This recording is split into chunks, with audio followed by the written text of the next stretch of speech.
कि क्या आपके घर में वो बहन नहीं है, आपके घर में बेटी, आप लोग बेटी पैदा नहीं करते?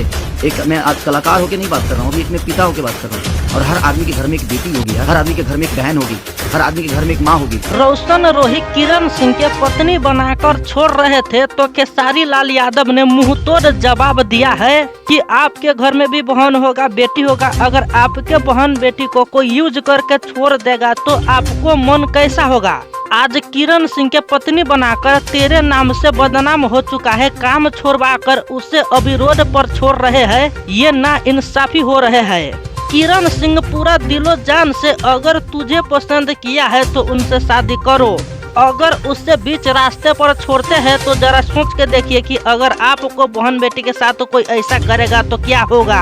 सीधी सी बात यह है, खेसारी लाल यादव किरण सिंह के सपोर्ट करते हुए रोशन रोही के समझाने की कोशिश किया है कि देखिए आप शादी कर लो और आप दोनों मिलजुल कर अच्छे जिंदगी जिए। कुछ मन मुटाव की वजह से और जाति पाति के आधार पर किसी लड़की का जीवन बर्बाद मत करिए, नहीं तो कल आपके घर में भी कोई ऐसा होगा तो कोई आगे पीछे नहीं जाएगा। इसलिए सभी सोच विचार कर उस लड़की से शादी करिए।